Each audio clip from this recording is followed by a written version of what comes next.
Yo, turn it up. It's Gerod on the air, spitting truth in the booth. We ain't going nowhere. New Orleans City got us hard in the beat, but corruption creeping in, gotta take back the street. But corruption creeping in, gotta take back the street. From the French Quarter vibes to the Ninth Ward grind, he's the voice of the people, yo, he's one of a kind. Talking about the struggle, the hustle, the pain, but with each word he drops, he's bringing power to the game. Gerod on the radio, calling out the lies, bringing light to the dark, keeping hope in our eyes. He's the voice of the people, making changes unfold. In the city of NOLA, we're reclaiming our soul.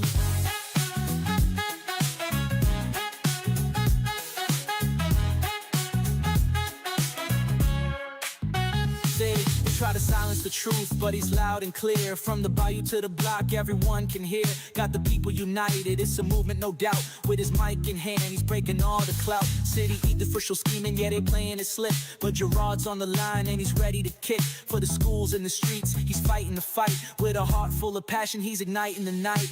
Gerod on the radio, calling out the lies, bringing light to the dark, keeping hope in our eyes. He's the voice of the people, making changes unfold. In the city of NOLA, we're reclaiming our soul. From the jazz in the streets to the gumbo pot, he's the pulse of the city, giving all he's got.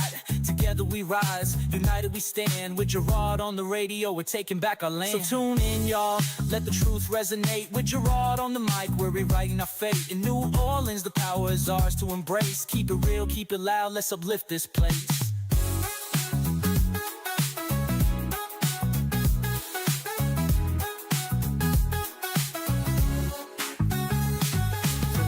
In the streets to the gumbo pot, he's the pulse of the city, giving all he's got. Together we rise, united we stand. With Gerod on the radio, we're taking back our land. So tune in, y'all, let the truth resonate. With Gerod on the mic, we're rewriting our fate. In New Orleans, the power is ours to embrace. Keep it real, keep it loud, let's uplift this place. Gerod on the radio, calling out the lies, bringing light to the dark, keeping hope in our eyes. He's the voice of the people, making changes unfold. In the city of NOLA, we're reclaiming our soul.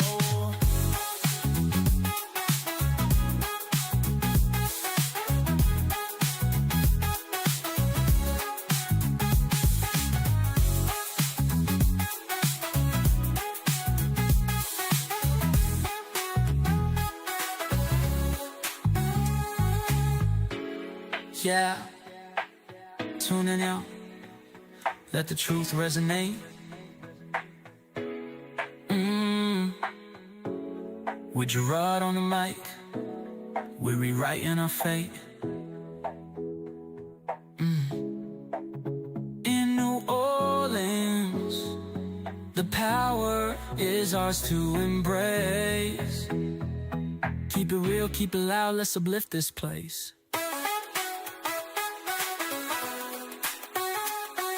Gerod on the radio, calling out the lies, bringing light to the dark, keeping hope in our eyes. He's the voice of the people, making changes unfold. In the city of NOLA, we're reclaiming our soul.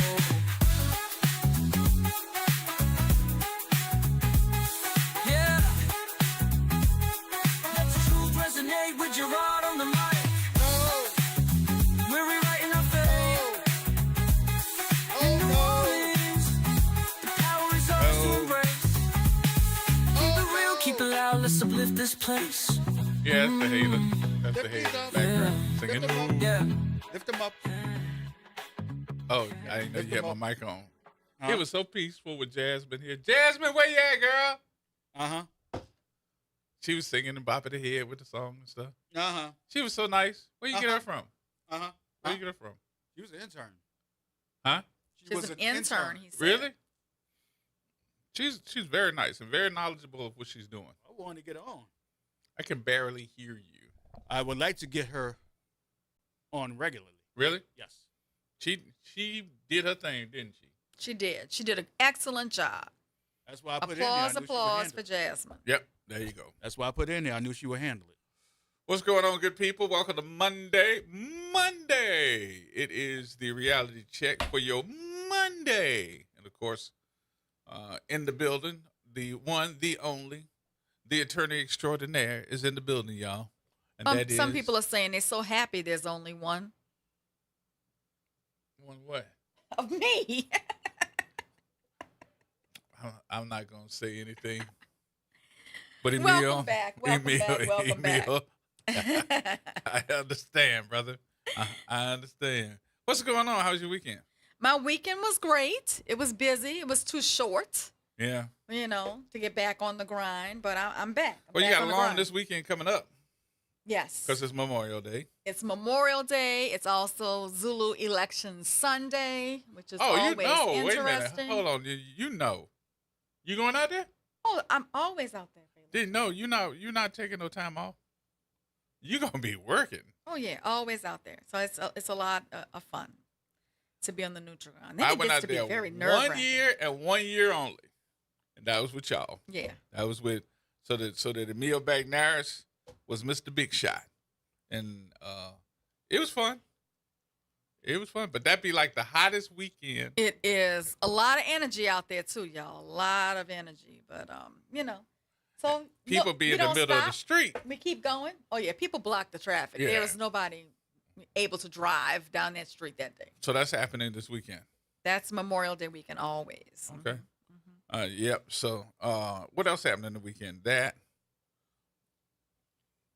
I know everybody's going to be, giving honor to folks that are saying something about their enlisted ones, giving them honor as well. Correct. And I'm trying to think what else. Something else is happening the weekend. I don't know. Just a whole bunch of other stuff happening during the weekend. Well, What look kind who of it festival? is. What is the Keithley Festival? Oh, Keith Lee. You mean last weekend? Yeah, my daughter was talking about that. You just had to hop up there. Yeah. And her Don't feet- talk about me. And her feet are swinging. Don't talk about My me. daughter was talking about that and letting Short me know who people got Keith Lee was. I no did not know reason. who Keith Lee was. He's a food influencer. What you say, Wade? Short people got no reason. Don't do Oh, I can't believe you went there. Mm-hmm. Yes, indeed. Well, it is true that you were sitting at the same height as the rest of us on the top chair. Really? Yeah. Look at me. Mm-hmm. I look like I'm. So did Oh, everybody go vote? Everybody went and voted? Oh, Yes. yes. Oh yeah. Were you surprised on the election results?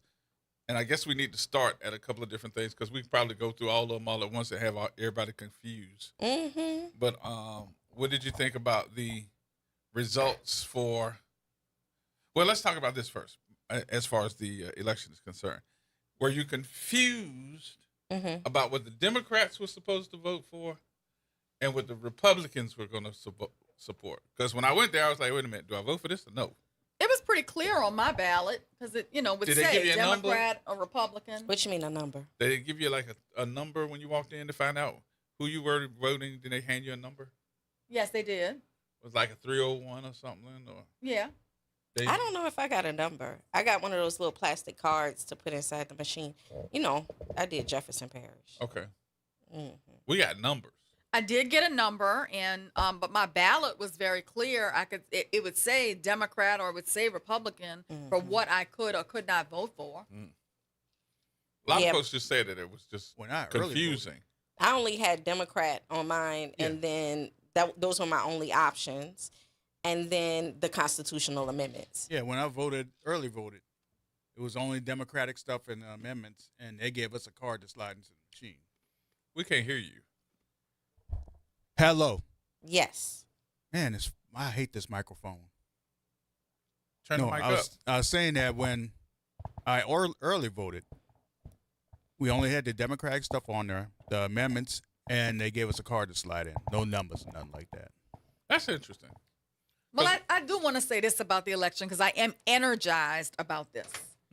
Here's the math that they don't want us to see. Mm-hmm. Republicans, 401,118 votes cast.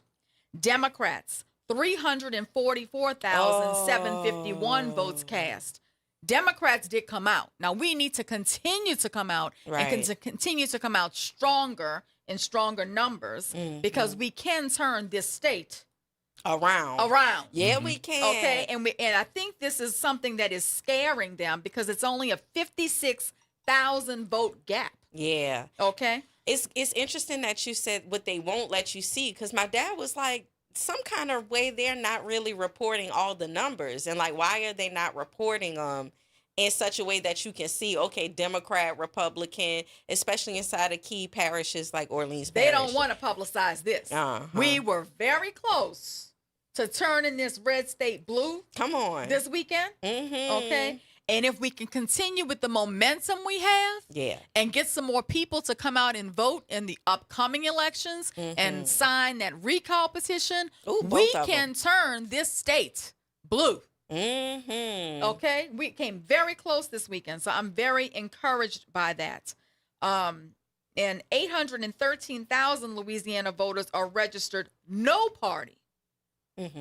So we need to go get those people. That's what you need to qualify. That's what you need to concentrate on. Exactly. Okay. Everybody else knows their position and know what they're supposed to do. Let's talk to the ones that are in between. That's who we need to talk to. Let me ask you guys a question. Today I went to load the Go Vote app on my phone, and it said it cannot be loaded on this device. Do you think that they're trying to keep people that have Androids from getting that, so they cannot go and get their voter card or show their voter card when they go to sign the callback? See, that's an issue that you probably need to let Lisa Ambrose Manning know about, who's the over the voter registration here in Orleans Parish, so she can look into that for us. So what I did, I went on the state site and I printed it out from there. Yeah. There's also a way on the phone, because we did the recall, and they have a sign that says the website that you can go to in order to make sure that you're an active voter on the rolls. Correct. I can pull that up. Correct. Well, you can also go to the Go Vote site, or you can go to Louisiana Secretary of State site in order to see whether or not you are indeed a registered voter. And they've been helping people out with that at the places where you can sign the recall petition. They've been very good about helping people to make sure that they are indeed active registered voters so that they can sign that petition. All right, let's go through some of the races in Orleans Parish. We'll try to go through Jefferson, but we need to talk about Orleans Parish since that's our home, and really go through each one of the listed parties, listed electees. In Orleans Parish for U.S. Senator, Nick Albert, what is that, Albars? Is that Albars or Alvarez? I think that's Alvarez. Nick Alvarez. Alvarez? Yeah. 32% of the vote. Gary Crockett got 27%. And Jamie Davis got 41% of the vote. Now, that's for the Democratic Party. So let me say something about this. Did we even know that they were running? No.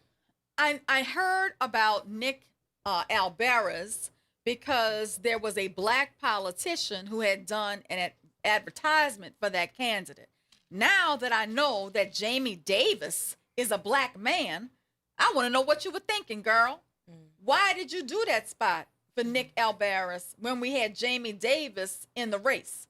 So Jamie Davis is emerging as a significant Democratic figure in Louisiana politics, particularly because he's trying to build a coalition that reconnects Democrats to rural Louisiana rather than exclusively focusing on urban areas like New Orleans and Baton Rouge.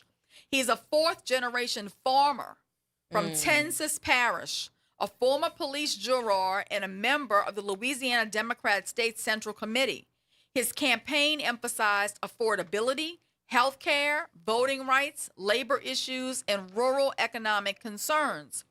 Politically, what makes Jamie Davis interesting is that he does not fit the traditional caricature that many Republicans try to attach to Louisiana Democrats.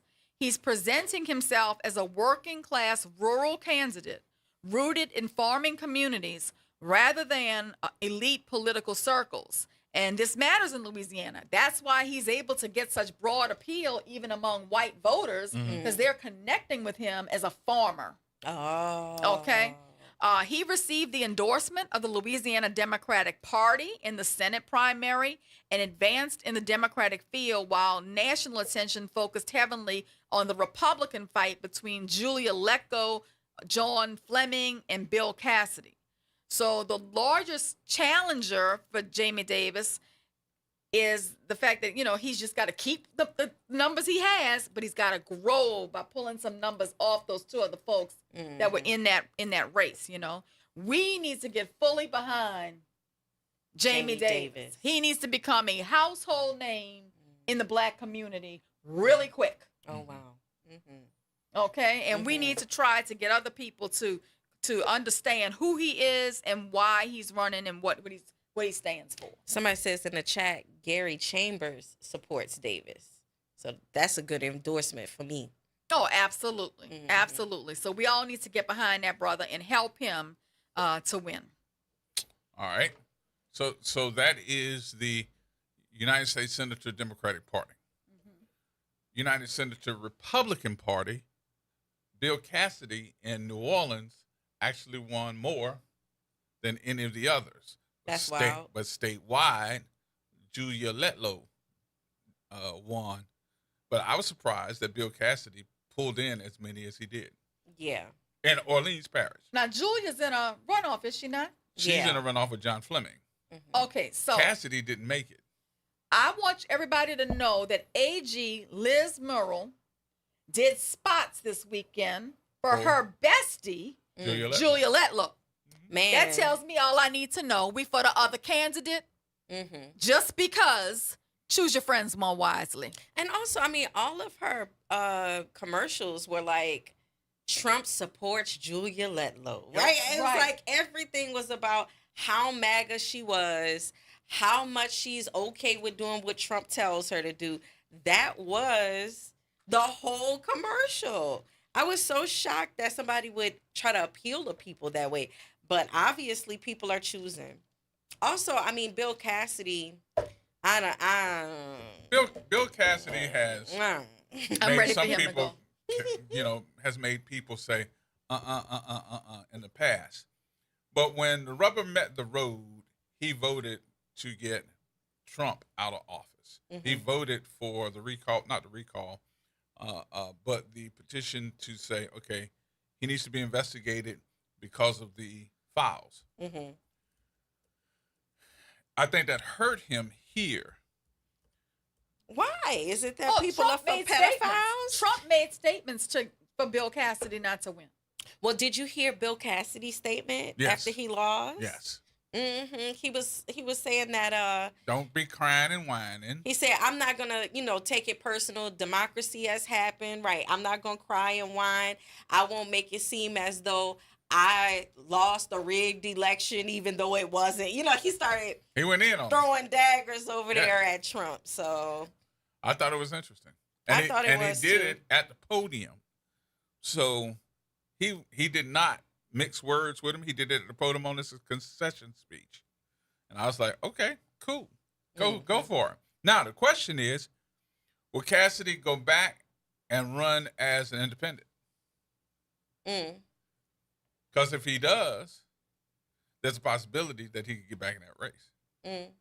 So with these closed primaries and things, is it that the closed primaries occur and then after we've all selected who goes for each party, then they run against each other and then we come out for that one? Yeah. Right? Yes. Okay. Because I wasn't familiar with the closed primary system. I really don't like it. I really don't like it.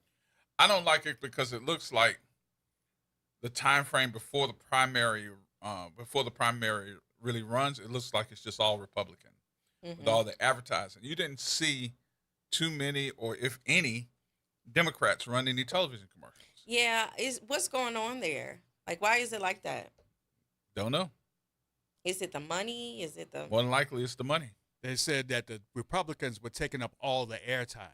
Yeah. They were buying up every bit of airtime they could possibly get a hold of. And that was keeping them from running, from doing ads. But that's illegal, though. Because don't they have to give equal Nope. I have to give you equal time if I'm interviewing you. Oh, okay.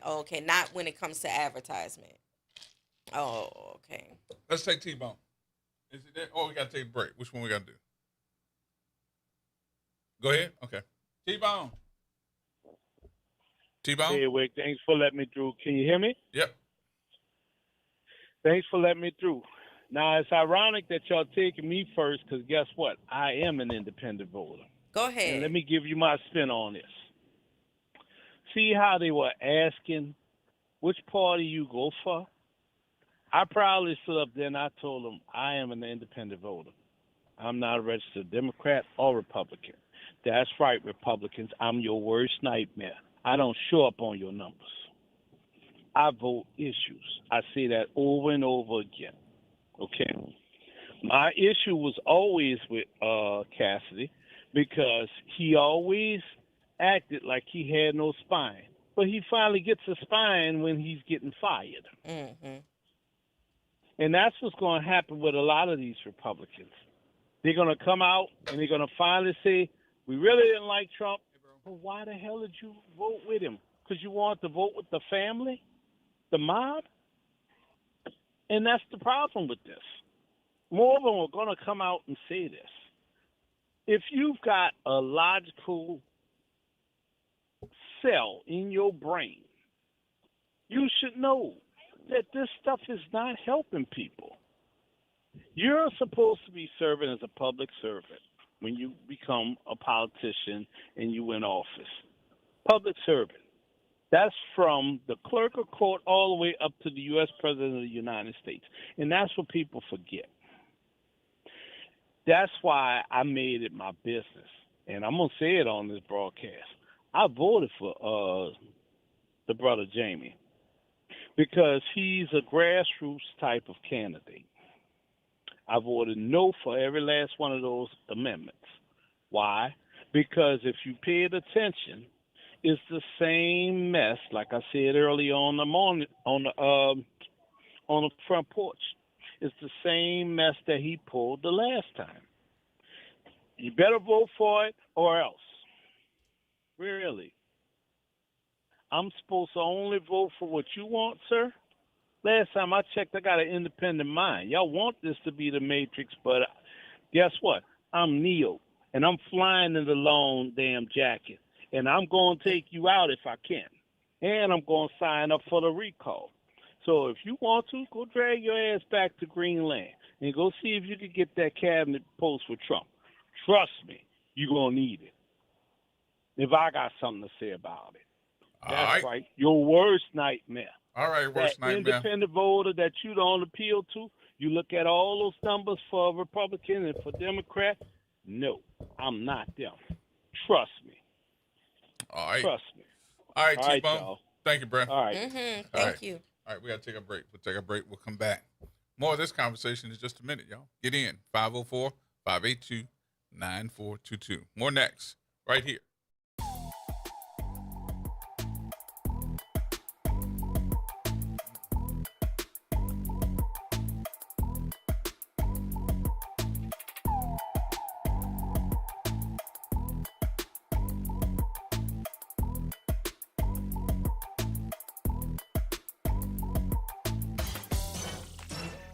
Hey, this is D. Riley from the 90s Hits R&B Jams. Make sure you listen to WBOK 1230 AM every Saturday night from 7 until 9 p.m. I'll be giving you the best R&B jams from the 90s. That's right, all your favorites and more. With me, D. Riley, your host of the 90s Hits, right here on WBOK 1230 AM. Or listen online at WBOK1230.com. WBOK, the station you listen to longer.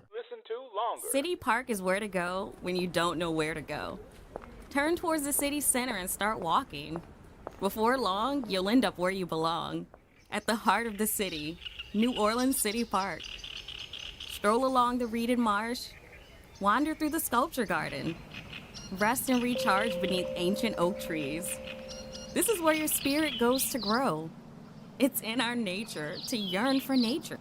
NewOrleansCityPark.org, heart of the city. This is The Law in Your Legacy. I'm attorney Pete Hamilton. I'm attorney Ryan Hamilton. If you had $1 million, would you leave it to an 18-year-old? Hopefully not, but that's exactly what can happen with a simple will. The money goes straight to your kids when they hit the legal age, no guardrails. A trust lets you control when and how they receive their inheritance. You can set ages, milestones, or even make sure they finish school first. Give them security, not a spending spree. This is not legal advice. That's just a tip brought to you by Liberty Bank and Trust. For more information, go to libertybank.net or contact us at 504-915-5016. Interest rates and inflation are out of control. Is your credit card debt also out of control? It's time to resolve your debt and take back control for a lot less than what you owe. If you have $10,000 or more in credit card debt, then you need to call us right now. Debt Fix Pros can significantly reduce the amount you owe, and you could be debt-free faster than you think. I knew we had to do something. Our debt was growing. It was getting out of control, and we just didn't know what to do. We saw an ad for Debt Fix Pros. We called, and they showed us how fast they could get us out of debt. It really was amazing, and now we're back in control. Call now, and we'll show you how easy it is to fix your debt. The call and consultation are free. Call Debt Fix Pros right now at 800-311-5977. That's 800-311-5977. 800-311-5977. Making a difference in the community. WBOK 1230 AM. Here we go. The reality check on WBOK 1230 AM. All right, folks, welcome back. Come see, come sell. In the building on Mondays, yes indeed. Dr. Shepard is in the building. Hello, hello. Woo woo. Whoop, whoop. And of course, we have the attorney extraordinaire. I'm feeling all surrounded by women's. By women's. Whoop, whoop. You ain't no Charlie's. You ain't no Charlie at all. You notice ain't nobody trying to sit by you. No. Oh. None. Nothing. Only because you paying them to do it. It's okay. At least I got a check. Now. Look who's talking. Now. The attorney extraordinaire is in the building. I got Whoop, whoop, whoop. Where my bell at? I need the bell. Dr. Shepard wants her bell. There you Yep, go. there we go. Hold on. So Yes. now you got the bell. So this weekend we had the election in the state of Louisiana. Mm-hmm. As we go through this and we start looking at the folks, it looks like on a national level, Bill Cassidy was the one everybody's talking about because he and Trump had been going back and forth. And Cassidy's reply to Trump, as he's telling everybody not to vote for him, Cassidy just basically came out and said, well, you know, at least I ain't have to whine and pout and do all these other things to get, you know, people to vote for me. I wasn't going to have anybody to do no false elections or none of this other stuff. So I thought it was good that he did take a swipe back. Trump and Cassidy got sideways with one another behind January 6th. Cassidy voted to convict Trump during the Senate impeachment trial following January 6th. And that vote fundamentally changed Cassidy's standing within much of the Louisiana Republican base. In Louisiana politics, loyalty to Trump became one of the most defining political tests inside Republican primaries. And Cassidy's impeachment vote was viewed by many Trump supporters not simply as disagreement, but as betrayal. Yep. So, you know, we didn't take him out. His own took him out this weekend. Yep. Yeah, he said, you don't pout, you don't whine, you don't claim that the election was stolen. You thank the voters for the privilege of representing the state or the country for as long as you've had that privilege, and that's what I'm doing right now. So that was that little dagger. You don't claim that the election was stolen. And that wasn't no little dagger. That was a sword. I'll take it. Yeah. Mm-hmm. The associate justice position for the Supreme Court actually got nasty. It wasn't really highly politicized, but it got nasty between Beers and Edwards. Blair Downing Edwards, William Billy Beers. I was surprised to see people of stature, people that had to enforce the canons, really go at one another. And as a matter of fact, they had labeled William Billy Beers, who won, as a pedophile protector. They all are at this point. Ooh. You don't have to cover it up. You don't have to apologize for it. I agree with you on that. But you know what? This is a distinction without a difference because the Louisiana Supreme Court is widely viewed as one of the most conservative state Supreme Courts in the country, both from an ideological standpoint and from a jurisprudential standpoint. That conservatism is just showing up in ways that you would not believe. You're not getting a fair shake before the state Supreme Court. It is the same type of court that we have in the U.S. Supreme Court, just on a state level here. Even the black jurist on the Louisiana Supreme Court has a conservative bent. She comes from a conservative white law firm background, and the way she rules is often very conservative. It was when she was on the state court bench. It continues to be while she's on the appellate court bench. Every once in a while, she'll issue an opinion that has a little bit more of a liberal bent, but for the most part, she agrees with their ideology and jurisprudential slant. Well, that's it. All right, District 1 for the Republican Party, the Public Service Commission. Stephanie Hilferty got 55% of the vote, and John Young got 31% of the vote. So they'll be in the runoff on the Republican side. I was actually pretty surprised. I thought that John Young, with his credentials, being head of a parish and also being in politics a longer time than anybody else, I thought that he would be on top. So what is it about Stephanie Hilferty that everybody said, nope, she's the one, so she gets 55% of the vote? And out of these two, this is where I'm confused, because if you got more than 50% of the vote, it would be just you. That should be it. Right. But it's not. It's going to be a runoff between these two, John Young and Stephanie Hilferty. John Young got 31% of the vote. Hilferty got 55% of the vote. How is that grounds for a runoff? How is not, or is? How is it? If she has 55% of the vote, isn't that I a thought 55% of the vote would be a run. It wouldn't be a runoff. What makes you think it's a runoff? Because they were naming them two as being in the election. So I don't know. I'm just looking around and saying to myself, no, couldn't have been. But again, we're looking at Orleans Parish. Oh, so maybe across the state. Now, statewide. But isn't that a district seat? Yeah. Well, that's just state. Well, it is not. Multi-parish, though. Multi-parish. Oh, okay. Okay, Stephanie Hilferty got 28% of the vote. why. And he got 31. And John Young got 31% of the vote. Okay. So that's statewide. Mm-hmm. But in that's Orleans Parish, yeah, it's multi-district. Mm-hmm. Well, that's why they were in the runoff. Right. So I got it confused. Mm-hmm. All right, so in the Supreme Court, let me go back. William Billy Beers got 58% of the vote. Blair Downing Edwards got 42% of the vote. Both conservative, really doesn't matter.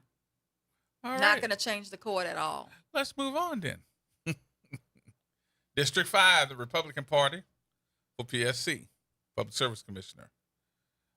John Atkins just waxed the hell out of Aiden Joyner. 67,436 people voted for Atkins. And for Joyner, 8,878. 12% of the folks voted for Aiden.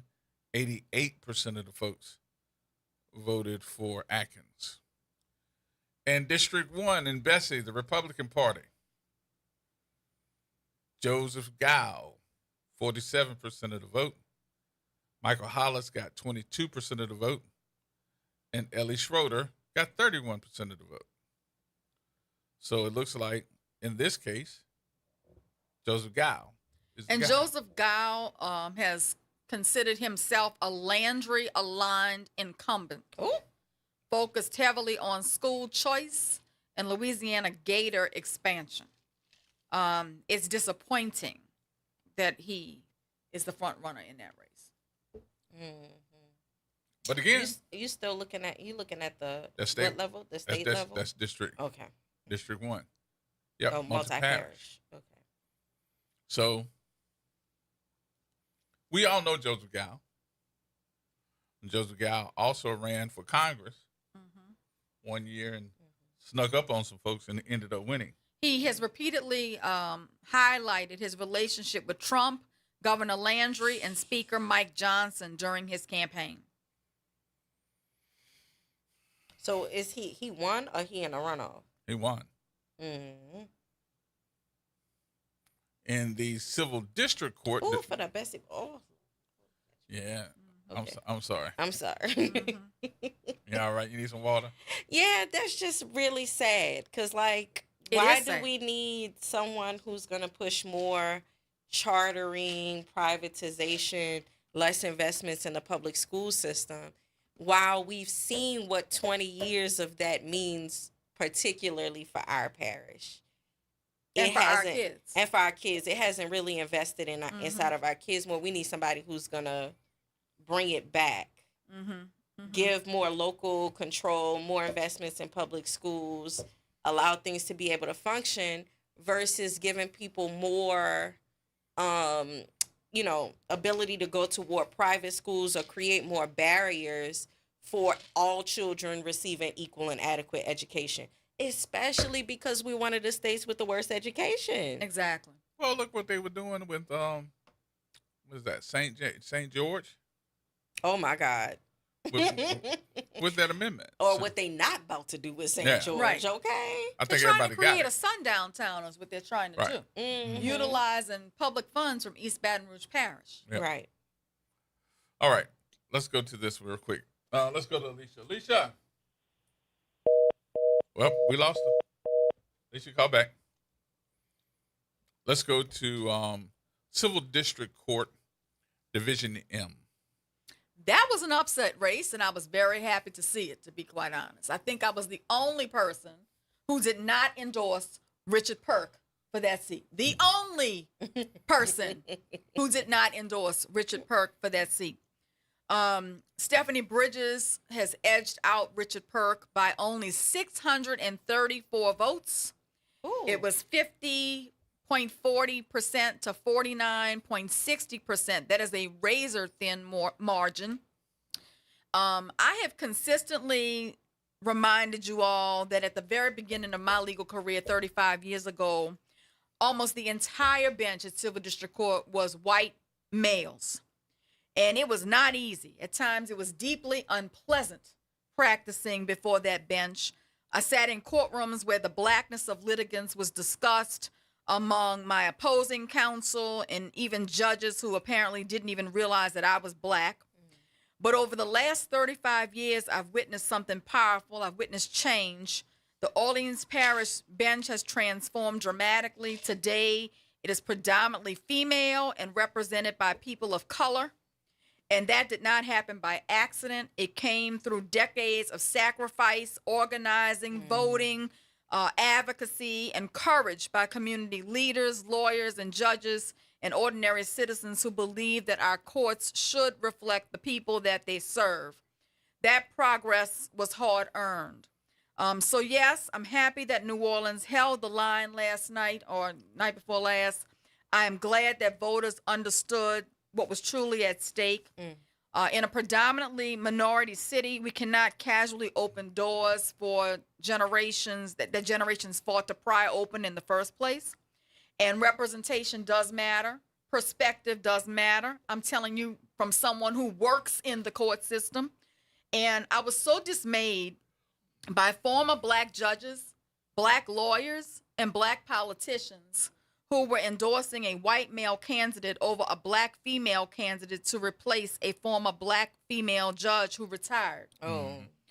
Even the judge who was retiring did not endorse the black female candidate to replace her. We clearly do not share the same memories of the days of old on that bench.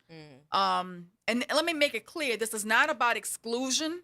It's about understanding the painful reality that access to power and opportunity was denied to us for far too long, and protecting that progress was achieved through blood, sweat, sacrifice, and perseverance.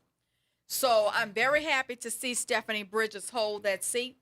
I do hope that she finds a good mentor on that bench to help her with her transition. It's a very important position. And I do think we're going to see Richard Perk come back and run for something else, given the slim margin that Stephanie Bridges won by and how many endorsements he did indeed have. But I firmly believe that once we start surrendering our seats, they're going to challenge all of the seats. Yep. Okay? Once they see that they can win, right, they're going to challenge every last one of those judges. So let me ask you this. What do you think, and then I ask both of you, what do you think was the reasoning why we saw, because in this race, it's no doubt that everybody saw Richard Burke had the billboards, The endorsements. the television commercials, The money. and the endorsements not only included the individuals that were black folks that were in politics, it also included organizations. He had the alphabet soup.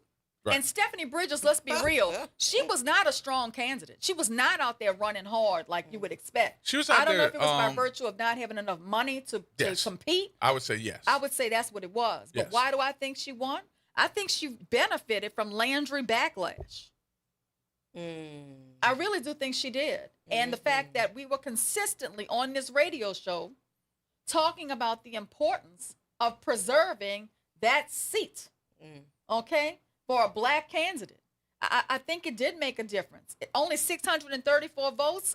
We heavily influenced that on this radio show. I also think that Landry's backlash had an impact, you know, and our voices matter. I think that shows that we're doing something that we need to be doing here. And we're going to continue to do it. And even when all the politicians are endorsing the other candidate, we're going to do what we believe to be right on this radio show.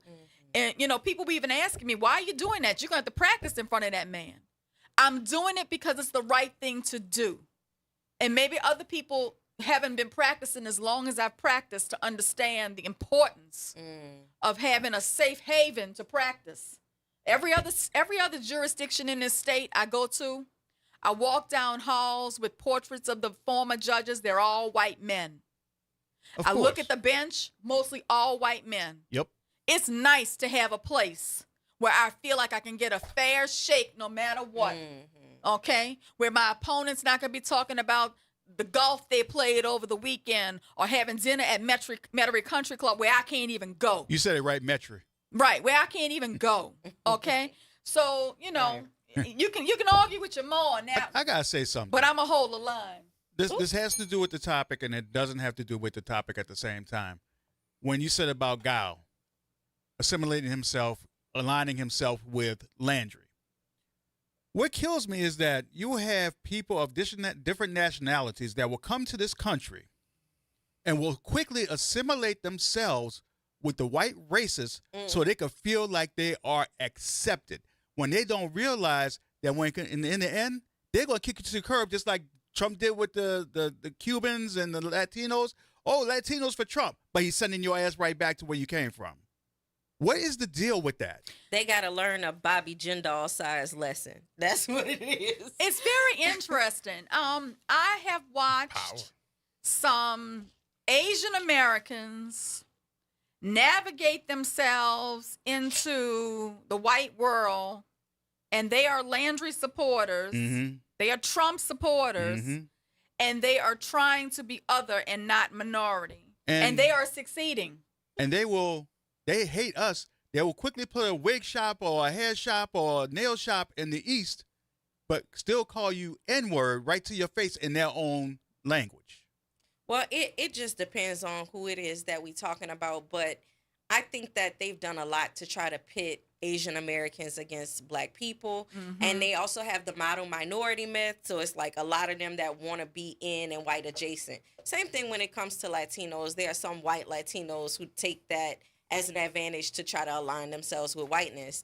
But typically, darker-skinned Asian people, darker-skinned Latinos tend to be more black adjacent, especially if they come from places where they either didn't have a lot of money, if they came over as a refugee, if they've had to be sheltered inside of black communities. Some of them will tend to be more black adjacent. That doesn't mean all the time. But I think that when it comes to Asian and Latino people, they pit them between black people and white people. Like, which one are you going to be?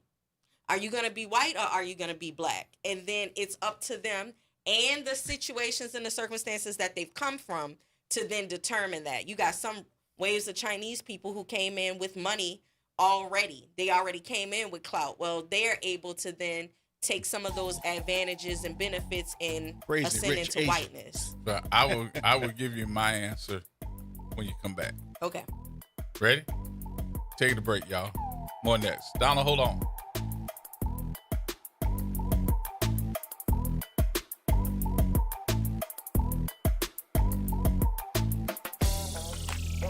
Hey everybody, it's Graylin Bryant Banks and Kimber White Dupree from the front porch. Some combos are too good to miss. Now you can pull up a chair to the front porch anytime. Just search WBOK Media and subscribe to the Front Porch Podcast. Download, share, and hit us with a 5-star rating because New Orleans culture deserves to be heard loud and clear. Ladies and gentlemen, boys and girls, welcome to another open enrollment update. Who do I have on the line today? Hi, you're speaking with Vanessa Scott of BSG of Louisiana. Can you tell us a little bit about what is open enrollment? The open enrollment period is for Medicare members that want to change from one plan to another. Why is open enrollment so important? Because a lot of people missed out on the annual enrollment period, so they need to have a one-on-one review. And if you have questions or concerns about your Medicare plans, what should you do? You just pick up the phone, call 504-621-3687. We even come out to your house. Zero cost to them. Get with BSG of Louisiana for your Medicare review. For church groups, senior communities, or disability organizations, call 504-621-3687. We are an independent insurance agency providing information about Medicare-related insurance plans. We are not connected or endorsed by Medicare or the U.S. government. Greetings and salutations. I am Edward B. Coulon Smith, chairman of the board of the New Orleans Regional Black Chamber of Commerce. We'd like to invite you to tune in every Wednesday at 12 noon on WBOK to listen in on Black to Business and be a part of the movement that's going on. Thank you. If someone asks, Yeah! let them know you listen to WBOK. Here we go. The reality check on WBOK 1230 AM. All right, folks, welcome back. Welcome back. Monday afternoon, it is the reality check in your ear hole. And in the building, having conversation, the attorney extraordinaire is with us, Suzette Bagnaris. And we've got the professor extraordinaire. Hello, hello. That's Dr. Shepard. I'm ringing my invisible bell. Donald. Donald? Did we miss him? Donald, call back. We missed you. All right. So y'all ready for mine? Yes, we're ready for yours. Please. Here we go. I think it's great that we pontificated. Yes. As in the famous words of Joe Ken.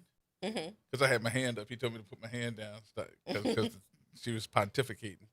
I'm glad that we have put our minds to this phenomenon of voting and who likes who and who's going to do what for who and align themselves for who.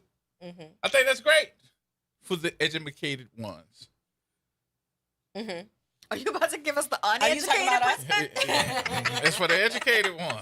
Are you going to give the uneducated Yes, I'm about to get the uneducated He's about to go to the EIGNANT. Okay. Ignorant. All right. Well, speaking on behalf of the ignorant population. Here it is. What you got Here it is. I represent you well. Y'all put a lot of thought into that. I'm proud of y'all. Is this what you tell your students? Yeah. We talk about that. But also, let me say what I said on break, just so that you know, I could get it out. Also, the Republican Party hand selects a few. Of us. A few minorities, period. Of us. So they'll take, cherry pick a few. Who they want. Right. But they don't cherry pick. They cherry pick, but they don't cherry pick. They cherry pick because they're really not looking for a whole bunch of new talent. They cherry pick with the ones that have been there to go with the program. And Joseph Gow is one of them. Joseph Gow, this ain't his first rodeo. This ain't his first rodeo, not radio, but rodeo. He was also not only with the Bessie Board, but he also was congressman. Right. When we didn't show up to vote, the Republican Party did, and he ran for the seat, and he won, and everybody got all upset because they said that was supposed to be a Democratic seat. And Joseph Gow took a chance, ran for the seat, and won. Because of what? Because we didn't vote. Oh, what? Because we didn't vote. Say it in your sexy voice. Because we didn't vote. And that's 976, baby. That's 976. For the ignorant population. All right, let's go back again. Okay. Let's take a look at some other seats. One of those seats was actually held by Avery Alexander, District 96. That was classified in New Orleans for Avery Alexander to represent who? Black people. Because they had nobody representing us, but we were the majority population. So Avery Alexander said, I'm going to run for the seat, the Reverend Avery Alexander, and he won. Who ran for that seat? Come on. Her name was Helena Moreno. Oh, okay. She ran for the seat, and guess what she did? What? She won. She was considered one of us. She was considered one of who? One of the minority. She's one of She was considered one of the minorities that could win. I just spoke But about. who did she marry? Chris. Her husband's name is Chris. And what is he? White conservative Republican. Republican. MAGA. All right. So we have. You can't tell me there's no conversation between them that has anything to do with party. Them pillow talks have got to be pretty deep. But if I'm a multimillionaire and I'm a Republican, who am I going to follow? Who also voted for her when she ran for mayor? The Republican Party. Mm-hmm. Who else were they going to vote for? All right. Other part of this. This is the part that's going to get everybody upset. I think you're proving my point, though, because that's where I'm waiting for him to bring it home. Here's the other part. White Here's the other part. Here's the other part. Adjacent to white folk. Here's the other part. Please let me finish. Okay. Thank you very much. The point is, we don't go vote. You said all of that to say that? Mm-hmm. We don't go vote. We go out and vote with people. You took us all around the mulberry bush. You did. And to proved say our that? point. And holding hands around it. And proved our point while proving your point. I didn't prove y'all's point. I proved my point. Which one? And my point is exactly what I ended with. We don't go vote. Well, we're going to how vote do you now, all Gerard. no, We we're went not. out to vote this weekend. We going to be, yay, woo, woo, woo, woo, 2 weeks from now. I think we are learning our lesson. As we now see, we have elected a mayor who did not stand up for us in Baton Rouge. We elected a city council that did not stand up for us in Baton Rouge, and we were left to our own damn devices. And what we do? And, well, I have to say, community leaders did step up. They did go to Baton Rouge. They did testify, but they were not listened to. After Because there was it doesn't matter by drastic, that time. after there was drastic movement by the ones that didn't care at all, who also thought the same thing, that we weren't going to go and vote. The reason we did is because everybody got mad. We got mad. We saw all together all the people that you're talking about as the community people get together and say, don't vote for them amendments. Look what they're doing to your redistricting. Look what they did to the judges. I would like to say that we are now energized. Unfortunately, it took us to hit rock bottom for us to get energized. And how but long? now we are energized. And how long did it take them to get up and go get you energized? Till the last effing second. To the last Did minute. you say effing? Effing. With a capital F. Okay. All right. Well, all I'm going to say is that I am hopeful now that we are energized because we have hit rock bottom. Don't mistake it. We've hit rock bottom. But And understand- we almost negative civil rights right now. Can we But see the understand why. percentage? Well, hold on. But understand why I'm saying this. I'm not only speaking on behalf of Louisiana. I'm talking about everywhere. Look at where we are. We done lost our voting rights. Yeah, absolutely. You said something that was very proficient and profound, and that was your grandbaby got more voting rights than you did. No. He has less. Oh, less. My voting rights. Yeah. grandson was born into the world with less civil rights than I enjoyed my entire life. Mm-hmm. That's terrifying to me. Yep. As I sit there every night holding that little black boy in my hands, I am wondering what kind of future is he going to have in Trump's America, in Landry's Louisiana. I think that they're trying to make us leave. I think that's what it is. But we ain't going nowhere. We ain't going nowhere.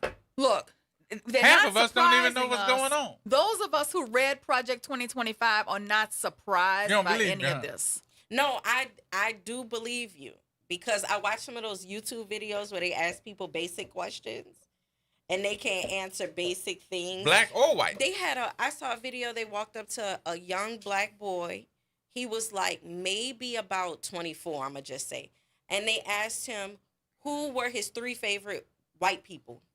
Do you know the first thing he said was George Bush? And when they asked him why, he said something crazy. Like, yeah, he helped to, give people more money. And I'm surprised you didn't say he helped to free the slaves. He might have said something like that.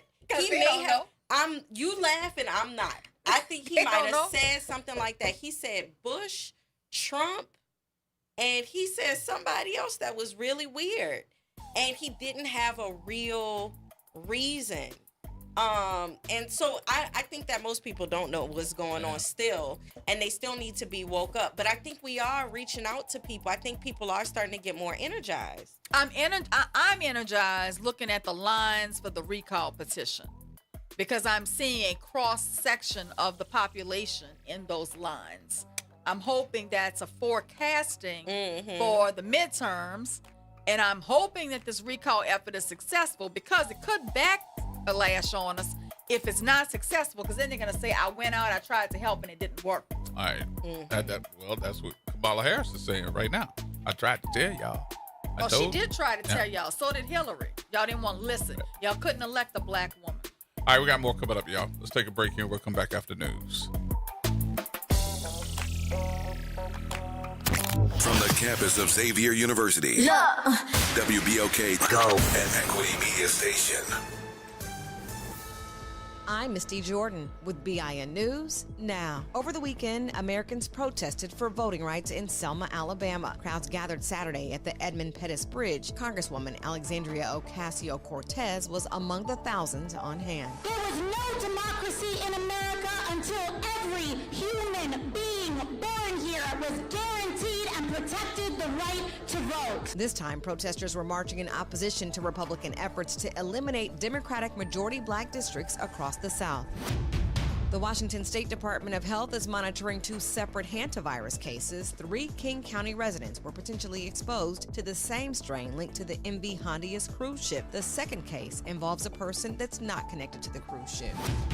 And a new CBS News and YouGov poll says Americans are unhappy about the state of the economy. Get BIN News now on demand 24/7 on the iHeartRadio app. Here we go. The Reality Check on WBOK 1230 AM. All right, folks, welcome back. Gerard Stevens with you. Suzette Bagnaris is with you. Dr. Shepard is with you. And we don't have none of the parents from car fighting. That is horrible. None of y'all made the show That's today. outrageous. It's outrageous. That is not the place We for ain't you want to none go of y'all and on the show your show drawers. because y'all up here fighting. None. Why? Do we know why they was fighting? I mean, I don't really think there's a reason why they should, like any acceptable reason, but do we know why? First of all, if we're going to get on that soapbox, I'm going to say this. Here you go, y'all. Your child's graduation is a business casual attire event. Oh, my God. Do not come to your child's graduation wearing the house slippers, the booty shorts, the club dress. Dress appropriately. It is a business casual or dressy event. Number 2, leave the pots and the pans and all that kind of stuff at home. You're embarrassing your children with all that loud noise. Hold up. Let me get my fingers. Let me get my fingers together.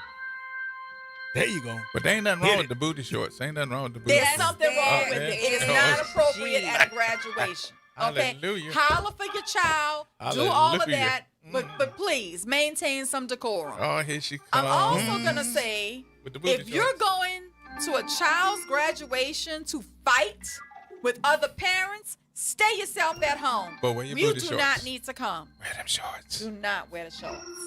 This is so terrible. Wear your bonnets, wear your lashes. Come on with your booty shorts.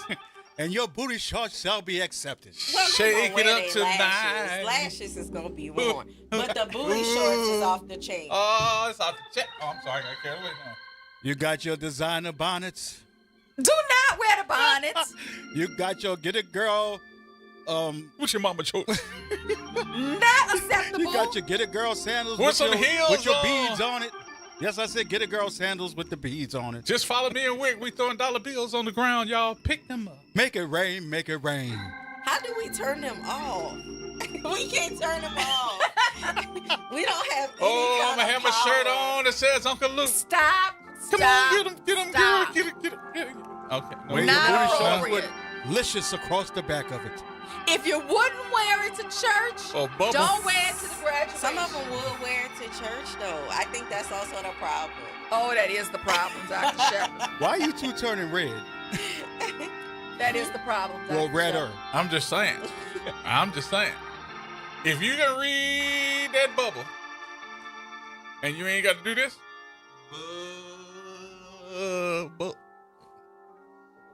it's okay. To be continued on the other cheek. All right. Oh! It's okay.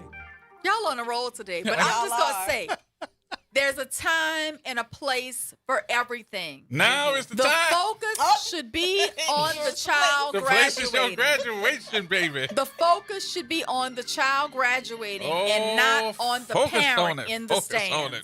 Focus on it. I see it. I The see other the thing light. I want to say, I see the light. the other thing I want to say as someone who has been a commencement speaker You at a was looking at- college, you should not leave your own graduation until it concludes. What I am seeing is people wow. getting their diploma and walking straight out to go to brunch. Disrespect for your wow. other constituents. trying to get- Disrespecting your co-graduates, disrespecting the ceremony itself, disrespecting the process.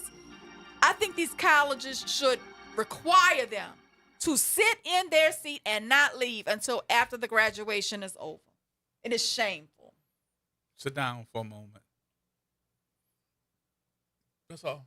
That's it. That's all I'm going to say. That's it. That's all I'm going to say. Now, how we got on this? We were talking about the election results. We was talking about the booty shorts. Ain't nothing wrong with the booty shorts, though. They are wrong at a graduation. Time and a place. Wear them to the second line. Say it. Cedric. Hello. What's up, Hello man? to everyone. You know, Gerard, we talked the last election, I believe it was 10.9%, whatever it was. I believe in all these parishes, it was right at 30%. Voter Saturday. turnout. Yep. So can we see, what is it today? What is the Same. 30-something If I- percent voter If turnout? if I'm not mistaken, it's right at 30% Yep. of all these parishes. Although that is a great increase, we still have to do better in this season. To everybody, you know who you are. This is important, and you being a black woman or a black man is more important than a nonprofit organization. We need y'all to step it up. Counselor, I want to say the redistricting stuff helped voter turnout, but to the two organizers of these petitions, these recall petitions, I believe that too is a catalyst in getting from the normal 10-12% to the right under 30. Now, Democratic Party leadership, if you were smart, how do you galvanize this and make it increase from 30 to 50 or to 60%? And thank you all for allowing me to say that. All right, Sid. Thank you, brother. Mm-hmm. Donald. Yeah. Suzette, tell them to stop blowing them horns and stuff when the program. You know, I say that for a reason, Donald, and it's because this. You wait all that time to hear your child's name called.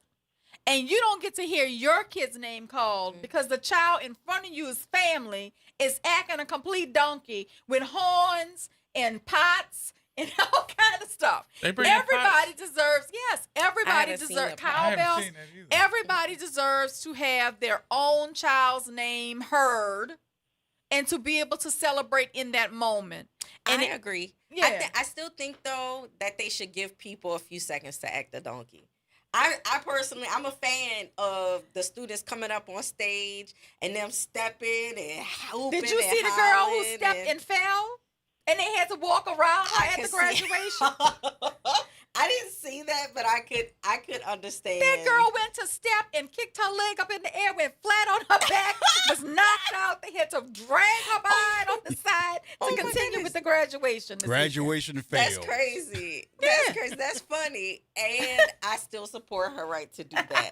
I think that we should give more time, like even if it's just like 5 to 10 seconds, to allow people to go crazy. Pots. I'm still not over that part yet. Pots and spoons. Like, I'm okay with like if it's an air horn like that, but then like stop. Like, don't keep on. But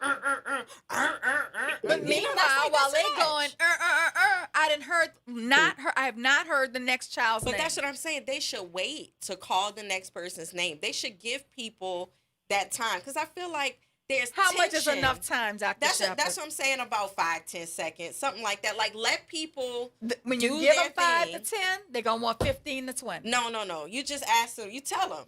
This is what we're gonna do. We okay with this. You can do it. We support it. But you're going to have to give yourself a few seconds and stop so that you can hear the next person. I think that that's, like, understandable. You know? I think that the restriction, at least for the graduations that I've sat through, the restriction is, like, when they don't allow space and they, like, hold all applause to the end. Well, nobody like, listens that's to ridiculous. that. Nobody listens to that. Yeah, that's ridiculous. Unless you're at an all-white school, they're not listening to that. And what that does is, like, maybe the first few people get listened to. I done been to some of them graduations too, and I'm telling you, they do listen. I feel those like people sit there, they don't say nothing. They don't say anything. But sometimes what also happens is that the first few people listen. And then as the graduation keeps going, people get louder and louder and louder. So what that also means is that if your name starts with a B, or a C, your people didn't get a chance to celebrate. Well, you get but complete by the time quiet. we get to the Jacksons, No, you get complete quiet at W because everybody's gone. They didn't all they had Applebee's. They done left. I hear that. And we just said when everybody get to the Jacksons, they all go.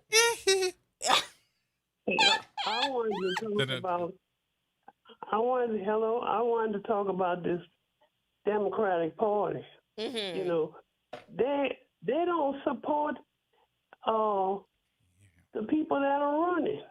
You know, I don't know if it's because everybody got a hand or somebody paying them off or what. But we got to get over that. Look like the other people are organized and the Democratic Party is not. Yep. You know, if we ever get organized, we can win some big elections. Mm-hmm. Well, we also need to look at who we're voting to be on that Democratic committee. Okay? Because I know there's a lot of people who run for that just because they want to go to the convention for free. Mm-hmm. Oh, okay? That's terrible. We need to pick some people who really want to be advocates, who really want to do the job, and who are not just looking to boost their own political careers and go to the convention for free to be able to socialize on our dime. Yeah, I think that when we had did the Why Don't Young People Vote, they were talking about how the Democratic Party is part of the reason why we wind up with the governor we have in the first place. Because, what's his name, Sean Wilson, didn't get the nomination until really late. He got the nomination, but what he didn't get was the support or the funding. The funding until very late inside he didn't get of it the at race. all. So this is what I'm saying. Right. I think that the Democratic Party does a poor job of selecting and funding their candidates in enough time for people to come out and win the race. And also when y'all talked about the fact that the Republican advertisements were all running on TV and we didn't see any Democratic advertisements at all, like that's also a part of it. How is it that they weren't able to block out time for us to be able to see the advertisements of who's running? And they could have went to the TV stations Well, and I blocked saw out in the the time news. before they even I saw had in the a news candidate. one time Right. that the main Democratic Party don't send no money down to the southern states, Right. because they feel they They're gonna can't lose win. anyway. But I think if they send the money, they can win. You know, like this farmer up there. If he got support in New Orleans and some support up there in North Louisiana, he might could turn things around and win an election. But the Democratic Party is not coming up with no money. They're not coming up with no support. Mm-hmm. And many of these politicians figure they don't want, but they're not supporting other black politicians. You know, just like I saw, I'm glad that the black person won over the guy that the district attorney and them was supporting. How the hell all these blacks supporting somebody over? You over pay my district? endorsement fee, I'll support you. Ooh. That's what that is. Ooh. You're paying my endorsement fee. My I endorsement didn't fee want- can, my I didn't endorsement want to say that, can be Jay. anywhere from $8,000 to $16,000. That's like slavery, you know. You know, the house. We You got know you. what? Yep. Yep. You know, but we got to do better. Yep. You know. All right, Donu. Thank you. Thank you, brother. Galloway. Well, good evening. How's everybody doing? Good, my brother. How you doing? Counselor, professor. Hello. Y'all keep Gerod and Wick in line up in there. They think they had a Jimmy Swaggart graduation or Ain't that something something? like that. We're trying to keep them in line, but it is very difficult. At the booty short They had convention. We had the booty they had short Magic convention. City. Telling Y'all in people the that wrong space. thing. Yeah, y'all in that space. But your caller before me, he's on spot on. That's what I had called to talk about. If you look at these election results, you can go to PBS or NBC. They show the state of Louisiana, and by parish, they break down the numbers.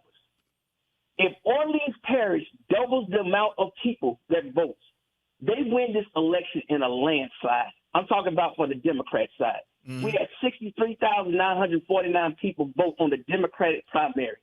If you double that number, just in Orleans Parish alone, that candidate wins.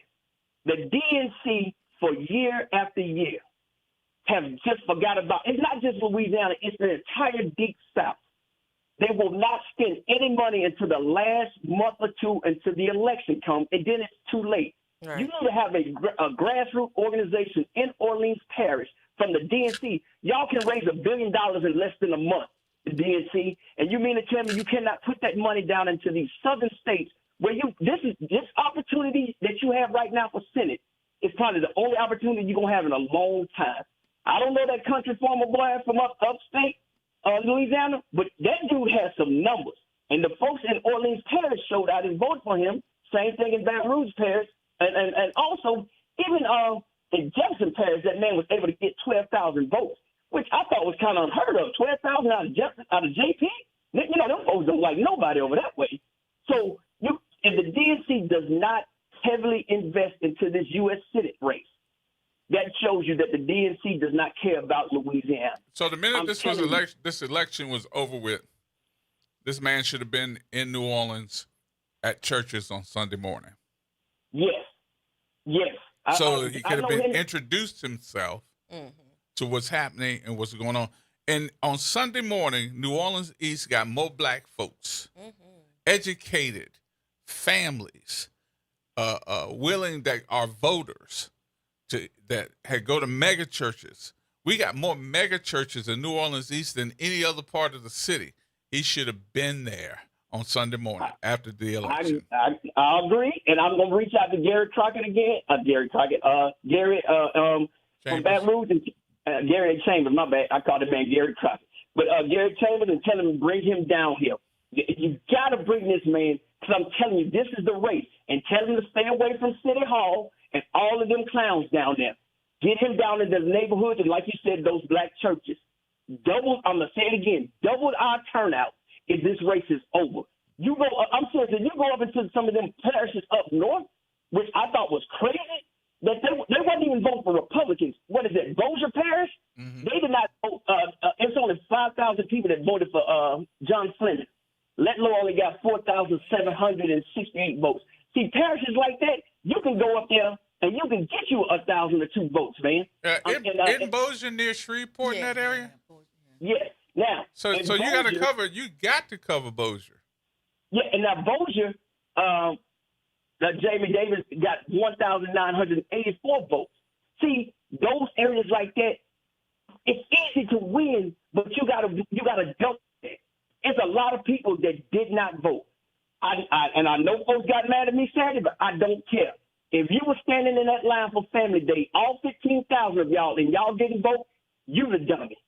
Yeah. There's too many people in that line, and I said, there's no way all those people went and voted.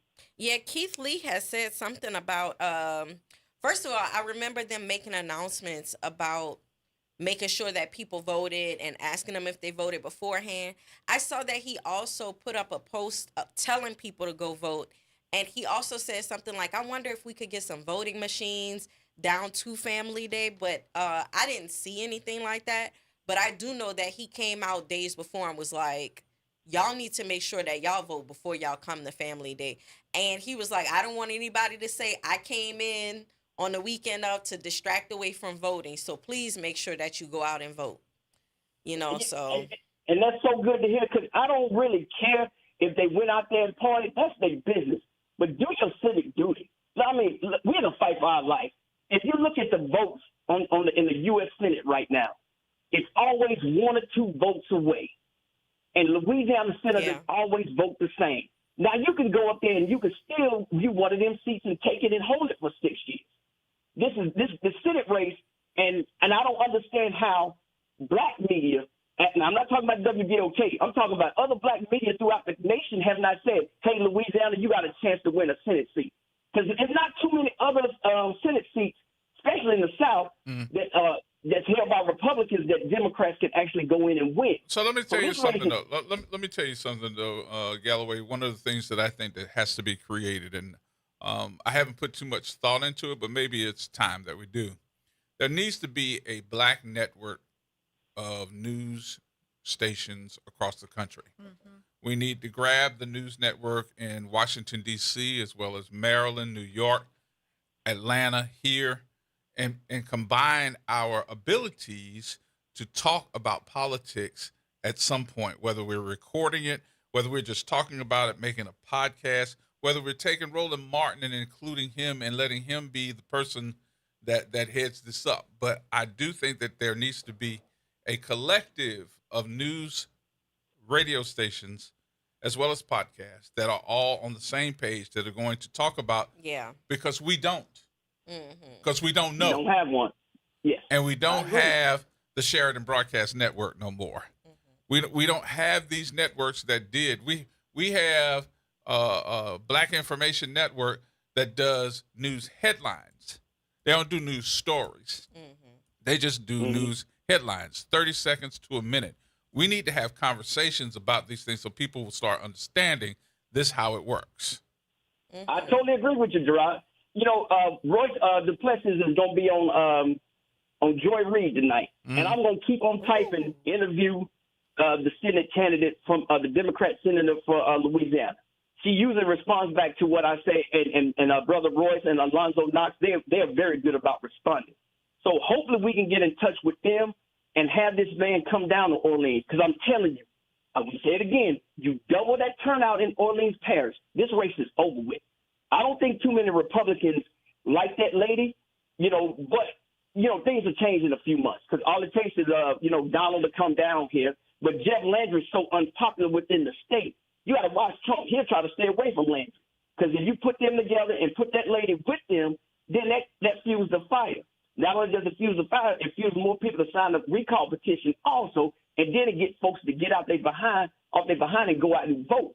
So I'm telling you, out of all the races I've seen in the South when it comes to U.S. Senate, where you have a black candidate versus a non-black candidate, which is a Republican, Louisiana has the best chance to win, and we can do it.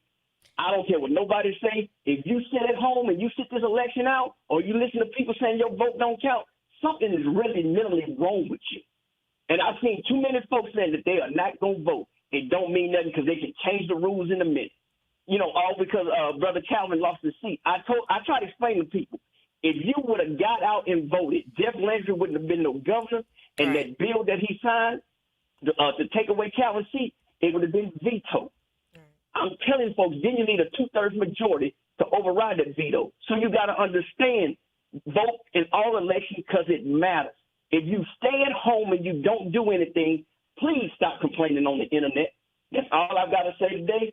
It's happy hour. I'm off for the summer. So every day at 5 is 40 time. Have a good day. Galloway up out of here. All right, Galloway. Thank you. Yes, indeed. All right, everybody else, hold on. Don't go nowhere. We got to take our break. We'll take our break. We'll come back with more of the educated ones. Yes, indeed. I got educated to my left. I got educated to my right. And little dumb old me in the middle. There it is. Don't believe the hype. Nice. Don't believe Shorts that. in front of you. And what? And booty shorts in front of you. You know who's in front of me, right? You. No, I'm not in front of you. That is not cute. I'm off to You in your the booty side. shorts is not cute. It's I'm time off for to break. your side. All right, go ahead on with your booty shorts. More coming up, y'all.